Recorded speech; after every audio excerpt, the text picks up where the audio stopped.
एक बार की बात है कि एक जगह एक राजा था जो अपनी ताकत और अक्लमंदी के लिए चारों तरफ बहुत मशहूर था। इस राजा के 3 बेटे थे जो अपने पिता की तरह ही बहुत लायक थे, बहादुर थे, चतुर थे। वे सुंदर भी थे और वे अक्लमंद भी थे। एक दिन अपना वारिस चुनने के लिए राजा ने अपने वजीरों को बुलाया और उनसे इस मामले में सलाह मांगी कि उसके तीनों बेटों में से किसको उसका वारिस बनाया जाए। उसने उनसे कहा कि वे तीनों राजकुमारों को ले जाएं और उनके इम्तिहान लें और उनमें से एक जिसको भी वे लोग चुन लेंगे वही उसके बाद उसकी राजगद्दी पर बैठेगा। कुछ दिन के बाद वजीर लोग अपने जवाब लेकर राजा के दरबार में हाजिर हुए। राजा के वजीरों के सरदार ने कहा, वारिस चुनने के लिए राजा गुस्सा ना हो तो हम कुछ बोलें। राजा की इजाज़त पाने के बाद उन्होंने कहा कि महाराज उनको दुनिया में व्यापार करने के लिए भेजें और जो कोई भी राजकुमार सबसे ज़्यादा पैसा कमाकर लौटे उसी को राज्य दिया जाए। यह कहकर सब वजीरों ने हाँ में अपने सिर झुकाए कि यह उन सबका फैसला है। राजा ने भी कहा ऐसा ही होगा और कहकर उसने अपना फैसला उन तीनों राजकुमारों को बताया। जब उनकी यात्रा की सब तैयारियां हो गईं तो वे जहाज पर चढ़ने के लिए समुद्र के किनारे इकट्ठे हुए। जब वे अपनी जगह जहां उनको जाना था वहां पहुंच गए तब वहां से वे एक दूसरे से अलग हो गए। एक भाई एक दिशा में चला गया और दूसरा भाई दूसरी दिशा में चला गया और तीसरा भाई तीसरी दिशा में चला गया। पर जाने से पहले उन्होंने एक निश्चित समय पर उसी जगह मिलने का वादा किया जहां से वे अलग हुए थे। दोनों बड़े भाइयों ने अपने पैसे से खूब व्यापार किया और उससे खूब पैसा कमाया। पर तीसरा भाई समुद्र के किनारे ही घूमता रहा। वह कभी यहाँ अपना डेरा डालता, कभी वहाँ अपना डेरा डालता, जैसे भी उसको अच्छा लगता। वह यही सोचता रहता कि वह अपने पैसे का क्या करे कि एक दिन उसको एक साधु मिला। वह साधु उसके साथ 3 दिन ठहरा। राजकुमार ने बड़े प्रेम और इज्जत के साथ उसको अपने पास ठहराया। वह उसकी खातिरदारी से इतना प्रभावित हुआ कि उसने उसको बदले में कुछ इनाम देने की सोची। वह बोला, मैं तुम्हारे सरल स्वभाव और भलाई से बहुत खुश हूँ। तुम मुझे अपना नाम बताओ और यह भी बताओ कि तुम कहाँ से आई हो और कहाँ जा रहे हो। राजकुमार ने उसको सब कुछ बता दिया तो वह बोला, मैं समझ गया, तुम यहीं रुको, यहाँ से आगे कहीं नहीं जाना जब तक तुम्हारे भाई लोग यहाँ नहीं आ जाते। तुम अपने नौकरों को शहर भेजकर जितनी मक्का खरीद सकते हो खरीदने के लिए बोल दो और जब वह मक्का ले आए तो उनमें से कुछ मक्का रोज समुद्र में फेंकते रहना जब तक कि वह पूरी तरह ख़त्म ना हो जाए। उसके बाद तुम कुछ समय तक इंतज़ार करना, तुमको बहुत सारी पैदावार हाथ लगेगी।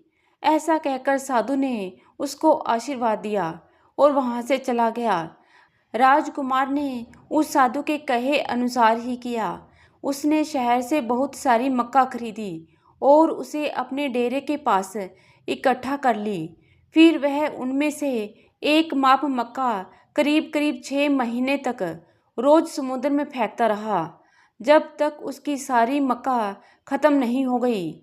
उसने सोचा, अब मुझे इसका इनाम मिलेगा। उसने बहुत दिनों तक इंतजार किया पर कुछ भी नहीं हुआ। उसने सोचा, लगता है कि वह साधु मुझे धोखा दे गया, मैं तो बर्बाद ही हो गया। मैं इतना बेवकूफ़ क्यों हो गया कि मैंने उसकी यह बेकार की सलाह सुनी। जब मेरे पिता और मेरे भाइयों को यह पता चलेगा कि मैंने अपना सारा पैसा समुद्र में फेंक दिया है तो वे क्या कहेंगे, वे मेरे ऊपर कितना हंसेंगे। मैं तो उनको कभी अपना चेहरा दिखाने लायक भी नहीं रहा। उफ, मुझे किसी दूसरे देश चला जाना चाहिए। परसों मैं यह जगह छोड़कर किसी और देश चला जाऊंगा। मैं अब यह शापित जगह छोड़ दूंगा। यह जगह ठीक नहीं है। उसने अपना यह इरादा अपने लोगों को बताया तो उसके लोगों ने वह जगह छोड़ने की तैयारी कर ली। जब सब कुछ तैयार हो गया और वे वहां से चलने ही वाले थे कि अचानक ही एक घटना घटी जो मक्का राजकुमार ने समुद्र में फेंकी थी। उसको एक बड़ी मछली खा रही थी। अब मक्का फेंकने की यह खबर चारों तरफ फैली तो उस जगह पर बहुत सारी मछलियां मक्का खाने के लिए इकट्ठा हो गईं। उन मछलियों के साथ उनका राजा भी था। मछलियों के राजा ने मछलियों से पूछा, अरे क्या हुआ? हम लोगों को पिछले 6 महीनों से मक्का खाने को मिल रही थी और अब कई दिनों से हमारे पास खाने के लिए कुछ भी नहीं है। क्या राजकुमार को उसकी अच्छाई का इनाम मिला? मछलियों ने कहा, नहीं, ऐसा करने का तो कोई हुक्म हमको नहीं मिला। मछलियों का राजा बोला, तो तुम सब राजकुमार के पास तुरंत जाओ और हर एक अपने साथ एक एक लाल लेती जाओ और उसको वे लाल देकर कहना कि वह अपना काम फिर से शुरू कर दे। सो सारी मछलियां एक एक लाल लेकर राजकुमार के पास गई जहां वह खड़ा हुआ था और वे लाल उन्होंने राजकुमार के पैरों के पास ले जाकर डाल दिए। इसके बाद वे दुखी होकर समुंदर की तरफ देखने लगी। इस सबसे जो शोर की आवाज हुई तो राजकुमार का ध्यान उधर घूमा तो उसने देखा कि समुद्र की रेत पर तो असंख्याएं लाल बिखरे पड़े हैं। उसके मुंह से निकला, मैं भी कितना नीचा आदमी हूँ, मुझे यह इनाम किस लिए मिल रहा है? मेरे जरा से विश्वास का इतना बड़ा इनाम तो नहीं हो सकता। यह कहकर उसने अपने वहां से जाने के सारे इंतजाम रुकवा दिए। उसने कहा, मैं यहीं रुकूंगा जब तक मेरे भाई लोग वापस यहाँ आते हैं। हमारे तंबू फिर से गाड़ दिए जाएं। यह हुक्म पाते ही राजकुमार के तंबू फिर से गाड़ दिए गए। राजकुमार के नौकरों का सरदार समुंदर की रेत से वे लाल बीनने चला गया जो मछलियां किनारे पर डालकर गई थी। राजकुमार ने उसको सावधान किया और कहा कि यह बात शहर या किसी और आदमी को मालूम नहीं होनी चाहिए।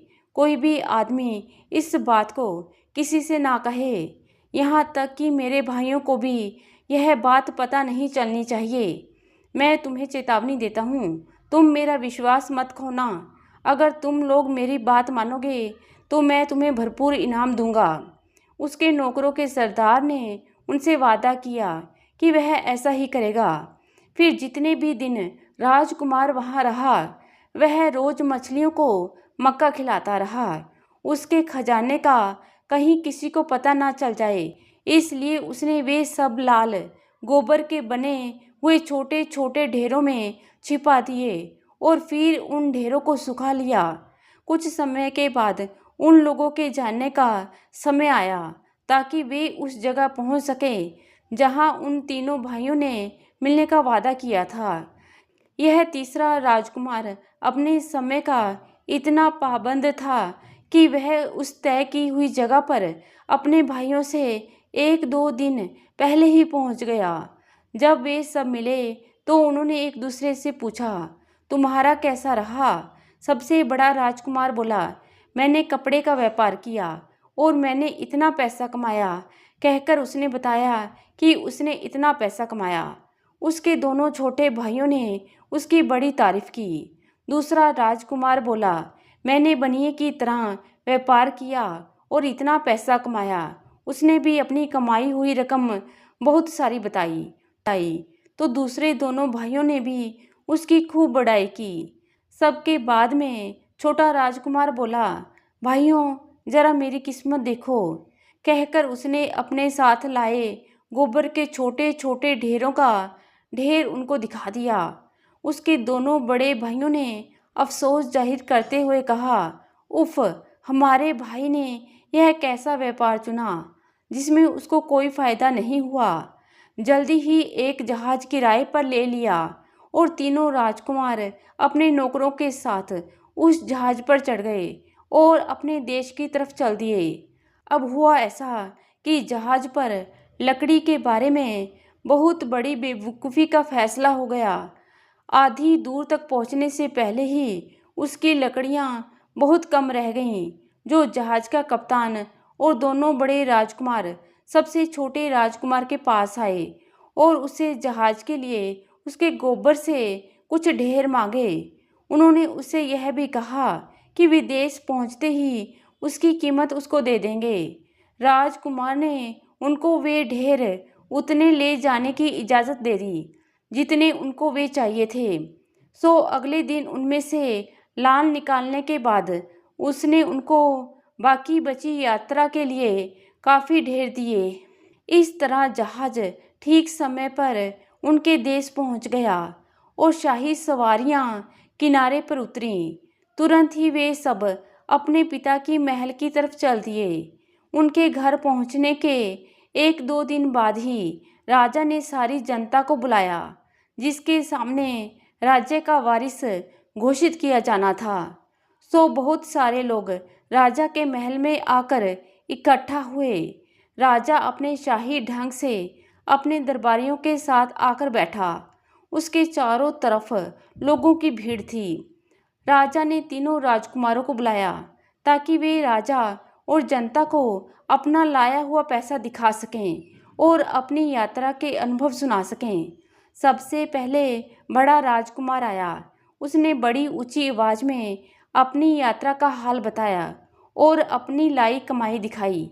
फिर दूसरा राजकुमार आया। उसने भी वैसा ही किया। जब लोगों ने उन दोनों को सुना तो चिल्लाकर बोले, इसी को हमारा राजा बनाओ, इसी को हमारा राजा बनाओ। फिर तीसरे राजकुमार की बारी आई तो उसने अपने गोबर के ढेर राजा और जनता को दिखाए। उसको देखकर सब लोग बहुत हंसे और हंसकर बोले, इसको जाने दो, इसको जाने दो। राजकुमार अपने पिता से बोला, इतनी जल्दी मत कीजिए पिताजी। फिर वह जनता की तरफ देखकर कुछ गुस्सा सा होकर बोला, अभी तो आप लोग हंस रहे हैं पर बाद में आप लोग अपने हंसने पर पछताएंगे। इन गोबर के हर ढेर में एक एक लाल है जिनकी कीमत नहीं मापी जा सकती। इतना कहकर उसने गोबर का एक ढेर तोड़ा जिसमें से एक लाल निकला। देखो देखो कहकर उसने गोबर के कई ढेर तोड़ डाले जिनमें से हर में से एक एक लाल निकला। यह देखकर तो सबके मुंह से आश्चर्य से एक ही चीख निकली। राजा बोला, मैंने तो ऐसे लाल पहले कभी अपनी जिंदगी में नहीं देखे। यह ठीक कहता है कि इन लालों की कीमत नहीं आकी जा सकती। मेरे छोटे बेटे के पास मेरे और मेरे दोनों बड़े बेटों के सारे पैसे को मिलाकर भी सबसे ज़्यादा पैसे हैं। सो अपने बाद मैं उसी को इस देश का राजा घोषित करता हूँ। यह देखकर सब लोग चिल्ला पड़े कि इसी को राजा बनना चाहिए। इसके बाद वे सब अपने अपने घर चले गए। कुछ समय के बाद जब राजा मर गया तो उसका सबसे छोटा बेटा राजा बना दिया गया। उसने अपने दोनों बड़े भाइयों को अपने नीचे खास ओहदों पर रख दिया। तो दोस्तों, ये कहानी आपको कैसी लगी? आशा करती हूँ कहानी को पसंद करेंगे। धन्यवाद।